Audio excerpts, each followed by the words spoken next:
Hello everyone. तो आज जो है एसएससी मैथ्स पीवाईक्यू सीरीज़ का लेक्चर नंबर 3 होने वाला है। तो चलिए स्टार्ट करते हैं।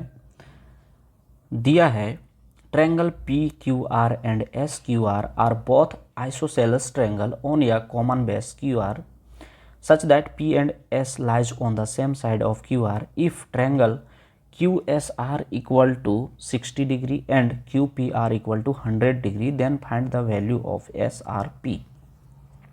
तो देखिए बोल क्या रहा है कि दो ट्रायंगल है। इसमें जब ज्योमेट्री का क्वेश्चन रहता है पहले हम लोग फिगर बनाते हैं, तो फिगर बनाते जाते हैं और समझाते जाते हैं। ठीक है, देखिए यहाँ पे दिया है कि पी क्यू आर और एस क्यू आर जिसका सेम बेस यहाँ पे जो है आपका एस क्यू आर, और यहाँ से जो है देखिए बोल क्या रहा था कि दोनों का बेस सेम होना चाहिए, तो दोनों का बेस सेम है। अब बोलेंगे कि सर यहाँ पे जो है आपका एस क्यों लिखे, यहाँ पी क्यू आर क्यों नहीं लिखे। तो देखिए इसलिए नहीं लिखे चूँकि यहाँ देखिए आपका एंगल जो है पी का वो बड़ा है। अब बड़ा है तभी तो यहाँ पे, इसीलिए यहाँ पे हम पी को अंडर में नीचे लिखें। ठीक है, और यहाँ कितना हो जाएगा, ये 60 डिग्री हो जाएगा। अब आपसे पूछ क्या रहा है, एस आर पी, यानी ये पूछ रहा है, ये पूछ रहा है। अब देखिए ये 60 हो गया, ये आपका 100 हो गया। अब बचा जो एंगल है वो क्या हो जाएगा आपका, ये 100 है, टोटल 180 होता है। तो आइसोसेलेस का बात कर रहा है तो ये 40 और ये भी 40। अब ये 40 हो गया। अब यहाँ पे तो ये 60 हो गया। अब हम लोग ट्रायंगल जो है वो यहाँ से ये वाला ले लेते हैं, एस क्यू और आर को। यहाँ पे एस जो है वो 60 डिग्री है। अब हम लोग को करना क्या है कि लेना है हम लोग को, टोटल 180 डिग्री का एंगल बनता है एक ट्रायंगल में। तो ये 60 है तो ये भी 60 होगा और ये भी 60 होगा। यानी आप देख सकते हैं यहाँ पे ये जो है आपका पूरा एंगल वो 60 हो जाएगा और यहाँ से जो है ये पूरा 60 हो जाएगा। ठीक है, ये 60 डिग्री हो गया। अब बोलेंगे सर ये तो इक्विलैटरल हो गया, लेकिन आपका इक्विलैटरल ट्रायंगल देखिए एक कंसेप्ट आपका ये होता है कि इक्विलैटरल ट्रायंगल जो होता है वो आइसोसेलेस ट्रायंगल के इक्वल होता है, लेकिन आइसोसेलेस ट्रायंगल जो होता है वो आपका इक्विलैटरल ट्रायंगल के इक्वल नहीं होता है। ठीक है, तो इसी कंडीशन से जो है ये आपका फॉलो कर रहा है। क्लियर है। अब देखिए ये आपका टोटल 60 है, यहाँ 40 आपसे पूछ रहा है इतना, तो करेंगे क्या, 60 माइनस 40 हम लोग सब्ट्रैक्ट कर देंगे। तो 60 में 40 गया तो कितना बच गया, 20 डिग्री। तो 20 डिग्री जो होगा इसका राइट आंसर हो जाएगा। ठीक है, चलिए देखते हैं नेक्स्ट क्वेश्चन।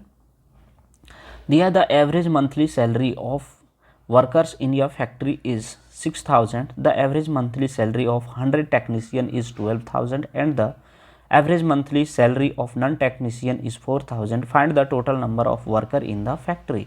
तो कहने का मतलब ये है कि बोल रहा है कि एवरेज सैलरी जो है वर्कर का वो मंथली सैलरी आपका 6000 और जो टेक्नीशियन 100 टेक्नीशियन का जो सैलरी है वो 12,000 है और नॉन टेक्नीशियन का जो है वो 4000 है। तो बोल रहा है कि टोटल में कितने वर्कर्स हैं।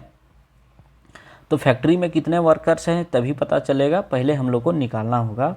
यहाँ पे ये नॉन टेक्नीशियन का नहीं दिया है तो यहाँ नॉन टेक्नीशियन निकालेंगे, टेक्नीशियन दिया है तो नॉन टेक्नीशियन यहाँ से निकल जाएगा। इसको सॉल्व करने का सबसे बेस्ट तरीका जो है वो आपका एलिगेशन है। तो 6000 जो है वो टोटल का एवरेज है। फिर यहाँ हम लोग लिख देंगे टेक्नीशियन, ये कितना है 12000, यहाँ पे हो जाएगा आपका नॉन टेक्नीशियन, और नॉन टेक्नीशियन का कितना दिया हुआ है 4000। देखिए यहाँ से हो गया आपका 6000, यहाँ से हो गया आपका 2000। अब इसको अगर हम लोग काटते हैं तो कितना हो जाएगा 1:3। और ये 1 टेक्नीशियन बोला था ना, ये टेक्नीशियन यहाँ से आ गया था। 1 का वैल्यू जो है 100 है। अब क्या बोल रहा है कि टोटल, तो ये आपका टेक्नीशियन है, ये नॉन टेक्नीशियन है। तो 1 का वैल्यू अगर 100 आया तो 4 का वैल्यू कितना हो जाएगा 400। तो टोटल वर्कर्स का जो जनसंख्या होगा वो 400 हो जाएगा। ठीक है, चलिए देखते हैं। ये ट्रेन स्टार्ट फ्रॉम या station P for another station Q at 6 PM at an average speed of 75 kilometre per hour. Another train start from station Q for P at 8 PM at an average speed of 105 km per hour if the distance between these two stations is 690 km. At what time will the two train meets?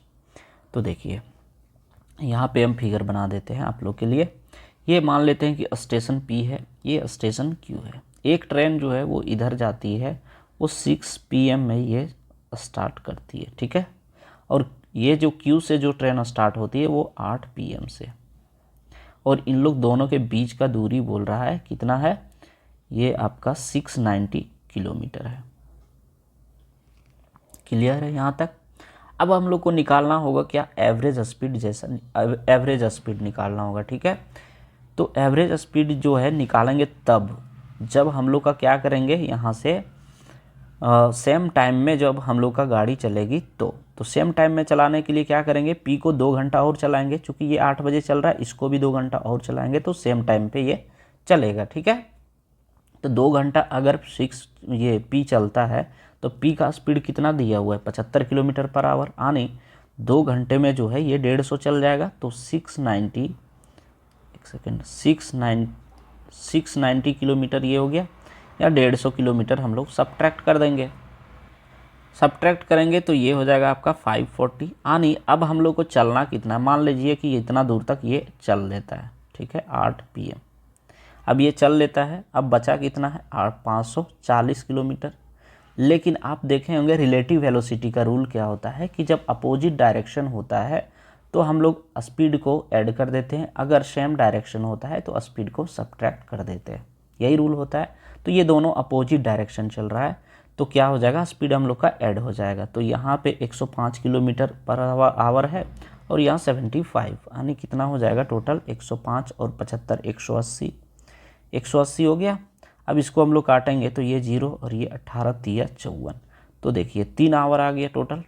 3 our अगर आ गया तो कितना था, 8 PM से ये चल रहा था दोनों, तो 8 और 3 कितना हो गया, 11, यानी 11 PM पे दोनों जा कर के मिल जाएगा, ठीक है। चलिए, दिया इन अप्रैल 2019 Dinesh purchased a new car for, यहाँ पे क्वेश्चन एरर था, कितना है 7 lakh and sold it in April 2022 at its depreciated cost if the rate of depreciation in the first year is 20%, 15% in the second year and 10% every year thereafter, यानी अगला साल जो है इसको 10% का जो है डेप्रिसिएशन होता है। तो बोला what amount of money will Dinesh get as a selling price, बोल रहा है तो दिनेश जो है सेलिंग प्राइस के रूप में कितना जो है मनी पे करता है, ठीक है। यानी हाँ, ये गेट मानी हो गया क्या कि सेलिंग प्राइस जो है कितना इसको मिलता है, दैट मीन्स वो अपना कार को फिर से बेचना चाह रहा है तो कितना इसको मिलेगा।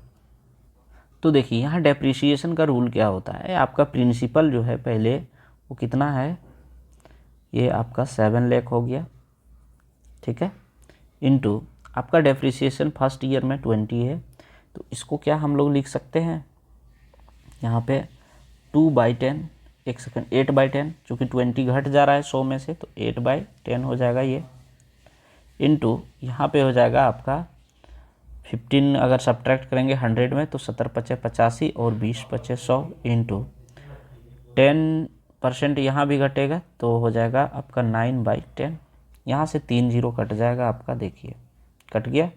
यहाँ से अगर हम लोग काटेंगे तो 2 चौके 8, ये भी कट गया।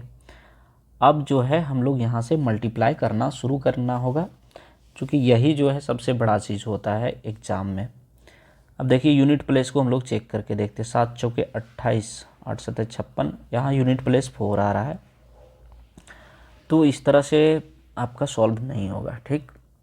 तो हम लोग करेंगे क्या, डायरेक्ट आप मल्टीप्लाई करने के सिवा कोई उपाय नहीं है तो मल्टीप्लाई ही करते हैं।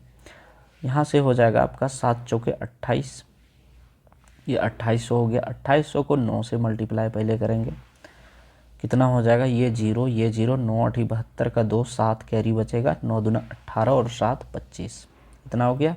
इनटू अब 17 बचा था, इसको 17 को मल्टीप्लाई करेंगे तो यहाँ से 2 0 आ गया, 17 दूना 34 का 4 कैरी 3 70 पचे 85 और 3 88 बच गया 8, 17 दूना 34 और 8 42।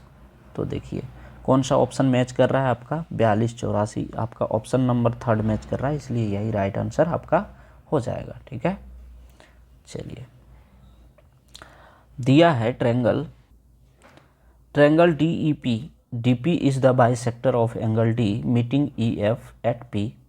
If DE equal to 14 cm, DF equal to 21 cm and EF equal to 9 cm, find EP. तो चलिए इसका जो है हम लोग पहले फिगर ड्रॉ करते हैं। ठीक है, तो इसका फिगर कैसे होगा, ये हो गया आपका ट्रायंगल DEF है, DE एंड F हो गया। ठीक है, चलिए अब बोल रहा है एंगल D जो है वो बाइसेक्टर है, तो इसको बाइसेक्टर कर देते हैं। अब EF पे ये मीटिंग कर रहा है पॉइंट P, ये P आ गया। अब बोला DE जो है वो 14 सेंटीमीटर दिया और DF जो है वो 21 सेंटीमीटर दिया है, EF जो है वो आपका 9 सेंटीमीटर दिया है। ठीक, अगर 9 सेंटीमीटर दिया है तो इसको क्या करेंगे हम लोग, इसको x मान लेते हैं और इसको क्या करेंगे 9 माइनस x मान लेते हैं। ठीक है, चलिए अब जो है हम लोग करने वाले हैं इसमें क्या कि 14/21 इक्वल टू 9 माइनस x/x। अब जो कटेगा उसको काट देते हैं, 2 7 जा और 3 7 जा, और यहाँ से जब हम लोग सॉल्व करेंगे तो कितना हो जाएगा, ये 2x हो जाएगा और यहाँ से मल्टीप्लाई करेंगे 3 यानी 5x इक्वल टू ये हो जाएगा आपका 9 3 27, ये हो गया। अब यहाँ से अगर हम लोग सॉल्व करते हैं तो आपका कितना आ जाएगा, ये 5 5 25 और ये 5 चौके 20। ठीक, यानी x का वैल्यू कितना आ गया 5.4। आपसे पूछ क्या रहा है, EP पूछा है, PF अगर पूछता तो ये सही था, लेकिन EP पूछा है तो EP के लिए क्या निकालेंगे, EP इक्वल टू 9 माइनस 5.4, अगर इसको घटाएंगे तो कितना आ जाएगा 3.6 सेंटीमीटर, यानी ऑप्शन नंबर फर्स्ट जो होगा इसका राइट आंसर हो जाएगा। ठीक है, चलिए दिया है if sine theta plus cos theta equal to 1/29, find the value of sine theta plus cos theta by sine theta minus cos theta. तो चलिए सॉल्व करते हैं इसको। तो देखिए यहाँ पे जो है ट्रिपलेट अगर आप जानते हैं तो आसानी से सॉल्व होगा, नहीं तो आपको लॉन्ग मेथड जाना होगा। तो ट्रिपलेट में क्या होता है 20 21 और 29। ठीक है, अब देखिए यहाँ पे जो है आपका 1/29 लिखा हुआ है, तो देखिए यहाँ पे जो है आपका 21 माइनस कुछ ऐसे करके होगा जो कि हम देख पा रहे हैं 29 यानी 1/29। अगर प्लस में आपका दिया हुआ है sign theta plus cos theta बराबर 1/29 दिया है, तो समझ लीजिए आपका sign theta minus cos theta जो होगा वो इसको ऐड कर देंगे तो 41/29 होगा। ठीक है, यही इसका कंडीशन होता है, अदरवाइज लॉन्ग मेथड भी अभी हम सिखा रहे हैं। ठीक है, सिखा देंगे। तो यहाँ से अगर आप वैल्यू पुट करते हैं तो देखिए 1/29 हो गया ये, और दूसरा कितना आया 41/29, यहाँ से 29 कट गया तो कितना बच गया 1/41। तो इस तरह से जो आपका ऑप्शन नंबर 4 जो होगा वो राइट आंसर हो जाएगा। ठीक है, ये एक तरीका हो गया। दूसरा तरीका आपको सिखाते हैं जो लॉन्ग मेथड है, उसमें क्या होगा आपको बहुत ज़्यादा टाइम लगने वाला है। तो चलिए इसको भी हम लोग सॉल्व कर ही लेते हैं। यहाँ पे ले लेते हैं कलर दूसरा, हाँ यहाँ पे करेंगे क्या, दोनों साइड इसको स्क्वायर कर देते हैं। ठीक है, तो कितना हो जाएगा ये sine square theta plus cos square theta equal to ये plus 2 sine theta into cos theta. अगर यहाँ पे हम लोग राइट साइड में करेंगे तो 1 कितना हो जाएगा 841, चूँकि 29 का स्क्वायर 841 ही होता है। ठीक ना, अब देखिए यहाँ से क्या हो जाएगा ये 1 हो जाएगा, तो मेरा वैल्यू क्या आ जाएगा, 2 sin theta into cos theta equal to 1/841 minus 1। अगर ये -1 हो गया तो कितना हो जाएगा, यहाँ से आपका वैल्यू -840/841। ठीक है। नाउ फिर से हम लोग क्या करेंगे, फिर से हम लोग इसको जो है ना, ये साइन थीटा हम लोग को पूछा है, sign theta minus cos theta निकालेंगे तभी तो अब इसका हम लोग स्क्वायर कर देंगे, sign theta minus cos theta का होल स्क्वायर। इसका क्या होता है, sign square theta plus cos square theta minus 2 sine theta into cos theta होगा। तो इसके जगह पे आपका वैल्यू क्या हो जाएगा, ये हो जाएगा, और यहाँ पे माइनस है तो माइनस और ये माइनस, या तो इसको पहले एक बार और आगे बढ़ लेते हैं, -840/841 कर लेते हैं। अब हम लोग क्या हो जाएगा, यहाँ से फिर से ये 1 हो जाएगा, तो क्या हो जाएगा, ये 1 प्लस ये माइनस इंटू माइनस प्लस 840/841।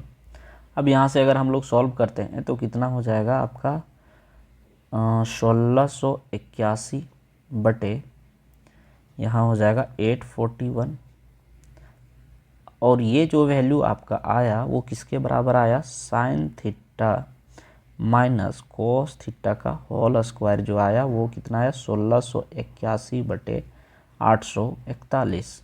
लेकिन अगर इसको हम लोग स्क्वायर को हटाएंगे तो क्या हो जाएगा, ये आपका स्क्वायर रूट हो जाएगा, और रूट का क्या हो जाएगा, ये 41 का स्क्वायर जो है 1681 होता है, और ये 29 हो गया। तो देखिए दोस्तों यहाँ पे क्या हो गया, ये चीज़ का जो है value sign theta minus cos theta का वैल्यू कितना आ गया, 41/29 आ गया। अब देखिए, अब हम लोग यहाँ पे पुट कर देते हैं value, sign theta plus cos theta का वैल्यू कितना है, 1/29, और sign theta minus cos theta का वैल्यू कितना है, 41/29। यहाँ से ये दोनों कट गया तो कितना आया, 1/41। तो देखिए आ गया ना वही आंसर। इसीलिए बोले कि ट्रिपलेट अगर आप जानते हैं तो प्रोसेस जो होगा आपका थोड़ा जल्दी फास्ट आप कर सकते हैं। तो चलिए आगे बढ़ते हैं। दिया है the divisor is 10 times the quotient and 5 times the remainder in a division sum, what is the dividend if the remainder is 46। तो चलिए इसको देखते हैं। बोल क्या रहा है कि डिवाइजर जो है वो 10 टाइम्स है कोसेंट का और 5 टाइम्स है रिमाइंडर का। फिर बोल रहा है व्हाट इज द डिविडेंड, तो डिविडेंड क्या होगा अगर रिमाइंडर जो है वो 46 है तो चलिए देखते हैं इसको। यहाँ बोल रहा है रिमाइंडर जो है आपका कितना दिया हुआ है, वो दिया हुआ है आपका 5 टाइम्स, हाँ डिवाइजर जो है वो 5 टाइम्स है रिमाइंडर का। तो रिमाइंडर कितना दिया हुआ 46, तो 46 करेंगे मल्टीप्लाई, तो ये मेरा डिवाइजर निकल जाएगा, यानी 230। अब क्या बोल रहा है कि कोशेंट का 10 गुना है, तो कोशेंट जो होता है वो तुम्हारा कितना हो जाता है, कोशेंट जो है वो 10 गुना है किसका, डिवाइजर का, तो ये 230 हो गया। तो यहाँ से ये 0 कटा, यानी कोशेंट कितना आ गया आपका 23। यहाँ तक कोई दिक्कत नहीं, ठीक है। और रिमाइंडर तो दिया हुआ आपका। अब हम लोग को निकालना क्या, डिविडेंड। तो डिविडेंड बराबर होता क्या है वो देखना ज़्यादा ज़रूरी है। डिविडेंड बराबर होता है divisor into quotient plus remainder, ठीक है। रिमाइंडर होता है, अब डिवाइजर मेरा कितना है, ये आपका 230 है, और कोसेंट 23 है, प्लस रिमाइंडर कितना है 46। अब इसको और इसको मल्टीप्लाई करेंगे तो हो जाएगा, ये आपका 23 का स्क्वायर कर दीजिए और एक 0 डाल दीजिए, तो 23 का 529 और एक 0 प्लस 46। अब इसको अगर हम लोग ऐड करेंगे तो ये 63, ये हो गया आपका, एक सेकेंड, 9 4 13, 4 13 2 और एक 3 और यहाँ 5, यानी 5336 जो होगा इसका राइट आंसर होगा। इसलिए फर्स्ट जो होगा आंसर इसका हो जाएगा, ठीक है। तो दिया है ये ट्रेडर्स अलाउ या 40% discount on his goods, he losses 30% on them, find the percentage of the mark price above the cost price. तो देखिए यहाँ पे एक फॉर्मूला होता है आपका 100 minus discount equal to CP। और 100 प्लस माइनस प्रॉफिट और लॉस जो होता है वो क्या होता है आपका MP। ठीक है, तो यहाँ से जो है मेरा क्या हो जाएगा, CP कितना हो जाएगा, CP जो होगा वो आपका 60 हो जाएगा और MP कितना हो जाएगा 70। अब क्या करेंगे, हम लोग को कितना ज़्यादा बोल रहा है कि मार्क प्राइस ये लिख के रखा था, तो यहाँ पे देखिए कितना अंतर है 10 का, किस पे 60 पे निकालना होगा चूँकि CP मेरा 60 है, तो 10/60 इंटू 100, ये जीरो कट गया। अब कितना हो गया, ये अगर हम लोग काटेंगे तो 5 दूना 10 और ये 3 दूना 6 यानी 50/3। तो 50/3% जो है कहाँ से आएगा, 16 2/3। ये ऑप्शन नंबर फर्स्ट जो होगा इसका राइट आंसर हो जाएगा। ठीक है, चलिए देखते हैं नेक्स्ट क्वेश्चन। दिया in a triangle PQR, QR is produce to S if PRS equal to 9x minus 15 degree and RPQ equal to 2x degree और PQR equal to 4x plus 15 degree, then what is the value of x। तो चलिए figure draw करते हैं पहले हम लोग।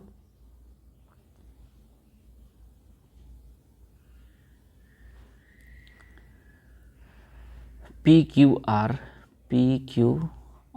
बोल रहा है QR को प्रोड्यूस किया जाता है, आगे बढ़ाया जाता है, बढ़ा दिए तो ये आ गया S तक। बोल रहा है PRS जो है ये जो है वो 9x माइनस 15 डिग्री है। ठीक है, RPQ जो है 2x डिग्री है, ये आपका 2x डिग्री है, और PQR ये जो है 4x प्लस 15 डिग्री है।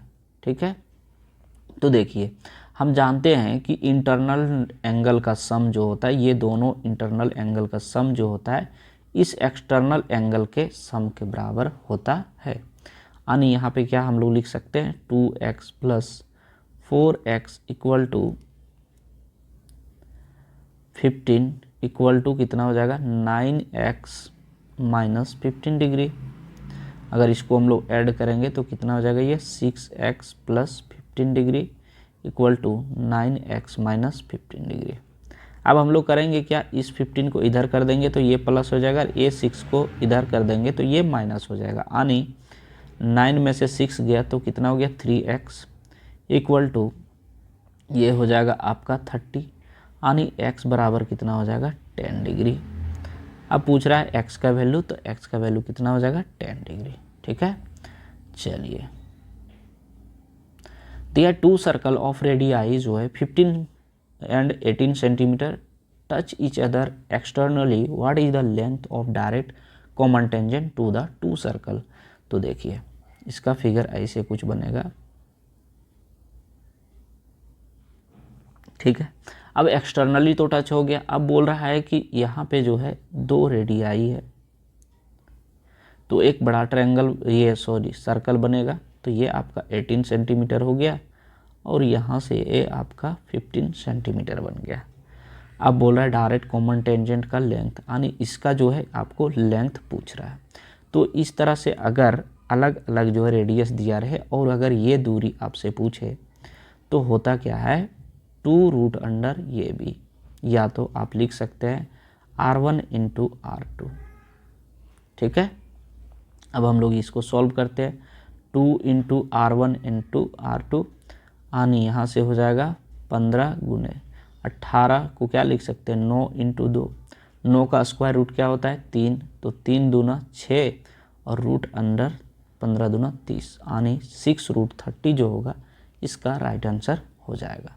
ठीक है, चलिए दिया 2 circle touch each other externally having radius 12 and 8 centimetre respectively, find their common tangent AB with point A on bigger circle, B on the other smaller circle. तो देखिए ये जो है बोल रहा है बिगर सर्कल है और P जो है वो आपका स्मॉलर सर्कल है। ठीक है, यहाँ टच नहीं हुआ, हम करवा देते हैं। ये जो पिछले क्वेश्चन था वैसे ही ये सेम है, तो यहाँ भी क्या हो जाएगा, ये आपका 12 सेंटीमीटर ये हो गया, ये आपका हो जाएगा 8 सेंटीमीटर। ठीक, अब यहाँ से आपको ये लंबाई पूछ रहा है, तो इसका फॉर्मूला अभी जस्ट बताएं कि 2 into root under R1 into R2 होता है, अब इसी पे आपको वैल्यू पुट कर देना है, तो 12×8 = 96 हो जाएगा, 2√96 और 16×6 = 96 यानी 4×2 = 8√6 जो होगा इसका राइट आंसर हो जाएगा। क्लियर है यहाँ तक? देखिए यहाँ दिए हुए the length, breadth and height of the room are 7, 5 and 3 meter respectively. Find the cost of whitewashing the wall of the room and ceiling at the rate of 16 rupees per meter square. तो कहने का मतलब ये है कि जो एक घर है, रूम है, ठीक है, उसमें आपका जो है लेंथ, ब्रेथ और हाइट जो है 7, 5 और 3 मीटर दिया हुआ है। अब बोल रहा है इसमें जो है वाइट वाशिंग करना है, यानी उसको कलर करना है वाइट कलर का, और इसमें सीलिंग को भी कलर करना है, जिसका रेट बोल रहा है कि पर मीटर स्क्वायर आपको लगने वाला है 16 रुपये पर मीटर स्क्वायर। तो बोल रहा है टोटल कितना खर्च पड़ेगा। तो जब भी इस तरह रहेगा तो रूम का एरिया पहले हम लोग निकालेंगे। तो area of the room equal to क्या होता है, 2 × L + B × H। अब क्या है, सीलिंग का भी बात कर रहा है, यानी छत का भी कर रहा है। तो छत का अगर बोल रहा है ना, तो छत जो होगा वो आपका ज़मीन जितना नीचे ग्राउंड लेवल पे होगा उतना तो छत भी उतना ही उठेगा ना ऊपर। तो होगा क्या, लेंथ इंटू ब्रेथ होता है, नीचे जो ज़मीन है उसका एरिया, तो ज़मीन का जो एरिया उसी हिसाब से ऊपर का भी होगा, इसलिए यहाँ कितना हो जाएगा L × P। छत का एरिया निकल गया। अब हम लोग यहाँ पे पुट करते हैं वैल्यू, L + B यानी 7 और 5 12 हो गया ये, इंटू 3 हो जाएगा हाइट, प्लस यहाँ पे 7 × 5 = 35 हो जाएगा, ठीक है। यहाँ पे हो जाएगा, ये हो गया 72 + 35, तो इसको जोड़ने के बाद कितना हो जाएगा, 7 × 3 = 10 यानी 107 हो गया, ठीक है। अब हम लोग को 16 रुपये पर मीटर स्क्वायर का बात किया है, तो 107 × 16 कर देंगे, 16 × 72 से ये 112 का 12 लिखेंगे, चूँकि यहाँ पे 0 है, कैरी 1 बच गया, 16 कम 16 और 1 17 यानी 1712 रुपये टोटल इसको जो है पे करना होगा, ठीक है। चलिए, दिया है sine P + Q = 1 and cos P - Q = √3/2, find the value of P। तो P + Q यानी क्या हो जाएगा, यहाँ 90 डिग्री अगर डालते हैं तभी तो मेरा 1 आएगा, यानी P + Q जो होगा वो 90 डिग्री हो गया, और यहाँ cos 30 डिग्री का वैल्यू होता है, तो P - Q = 30 डिग्री। अब इसको सॉल्व करेंगे, P बोला है तो ऐड कर देते हैं, 2P = ये हो जाएगा 120। अब इसको हम लोग काटेंगे तो कितना हो गया, 60, यानी P का वैल्यू कितना हो गया, 60 डिग्री, ठीक है। चलिए नेक्स्ट देखते हैं। बोला minor arc BC subtended angle BAC and BDC at a point A and D respectively on the circumference in the measure sector of the circle with center O. What is the value of ABC plus angle ACB if BDC = 73 degree. तो चलिए पहले हम लोग बनाते हैं figure. ये figure आपका बन गया। अब क्या बोल रहा है, इसमें जो एक माइनर आर्क बोला है जो कि BC है, अब जो है मेजर आर्क पे BAC और BDC बनाता है। ये आपका हो गया, यहाँ से जो है आपका ये हो गया BDC, यानी ये आपका D बन गया, और यहाँ से आपका ये बन गया, ठीक है। अब क्या बोल रहा है, BDC जो है 73 डिग्री, BDC जो है वो 73 डिग्री है। तो हम जानते हैं कि कभी भी मेरा सरकमफेरेंस पे एक क्या बोलते हैं इसको, एक सेकेंड, हाँ, एक कॉर्ड पे जब आपका कॉर्ड से जो है एक सरकमफेरेंस पे जब एंगल बनता है तो सारे एंगल इक्वल होते हैं। अगर ये 73 डिग्री है तो यहाँ भी आपका 73 डिग्री ही होगा, ठीक है। यहाँ कलर चेंज कर देते हैं, ये आपका 73 डिग्री ही होगा, ठीक। अगर ये 73 डिग्री हो गया तो मान लेते हैं ये ट्रायंगल हम लोग, अब इसको हम लोग सॉल्व करने वाले हैं इतना, ठीक है। ये आपका काटना होगा, हाँ, ये ट्रायंगल लेंगे तो ट्रायंगल ABC में जो है वो टोटल कितना एंगल बनाता है, ये टोटल एंगल 180 डिग्री बनाता है। तो क्या लिख सकते हैं यहाँ पे, एंगल ABC प्लस एंगल ये बी सी हो गया, ये हो गया, फिर ये C B plus angle B A C equal to 180 degree लिख सकते हैं ना। अब देखिए कि आपसे जो पूछ रहा है वो ये बी सी और ये सी बी का सम पूछ रहा है, इतना पूछ रहा है, और यहाँ पे बी ए सी जो है आपका दिया हुआ है 73 डिग्री। तो हम लोग डायरेक्ट यहाँ पुट करेंगे एंगल ये बी सी प्लस एंगल ये सी बी प्लस ये 73 डिग्री इक्वल टू 180 डिग्री। अब ये 73 जो है राइट साइड चला जाएगा तो कितना बच जाएगा, 107 डिग्री। तो 107 डिग्री जो होगा इसका आंसर हो जाएगा। चलिए देखते हैं नेक्स्ट क्वेश्चन, और आज का लास्ट क्वेश्चन भी होगा। ये vendor earns 10% on an investment but loss 10% on another investment, what will be the combined loss or gain, the two investment are in the ratio 1:3। तो बोल क्या रहा है, बोल रहा है कि एक दुकानदार है, वो 10% फर्स्ट इन्वेस्टमेंट पे इसको मिलता है और दूसरे पे जो है 10% जो है इसको लॉस हो जाता है। फिर बोल रहा है कि अगर दोनों को साथ में मिलाया जाए तो इसको कितना प्रॉफिट और लॉस होता है। तो चलिए यहाँ पे मान लेते हैं इन्वेस्टमेंट का रेशियो दिया हुआ है आपका 1, तो इसको हम लोग 100 मान के चलते हैं और ये 300। ठीक, अब यहाँ पे इसको 10% मिलता है, तो 10% 100 का कितना होगा, 10 रुपीज़ हो गया, और यहाँ पे लॉस हो रहा है 10%, यानी इसको 30 रुपीज़ इसको लॉस हो रहा है। तो टोटल कितना है, इसको प्रॉफिट और लॉस हो रहा है, यानी यहाँ -30 में 10 घटाएंगे तो कितना हो जाएगा 20, और वो भी माइनस में, इसलिए इसको लॉस हो रहा है टोटल। ठीक है, तो 20 रुपीज़ इसको लॉस हो गया यहाँ पे।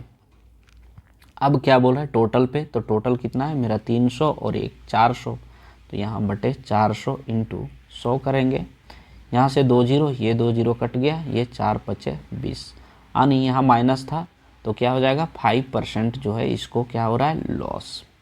तो इसका ऑप्शन नंबर फर्स्ट जो होगा वो राइट आंसर हो जाएगा। तो इस तरह से चलिए आज जो है लेक्चर 3 कंप्लीट हो गया, और अगर इस क्लास का PDF चाहिए तो डिस्क्रिप्शन में टेलीग्राम का लिंक दिया हुआ है, वहाँ से आप जुड़ जाएं, आपको क्लास का PDF मिल जाएगा। ठीक है, चलिए सेशन को एंड करते हैं। Thank you.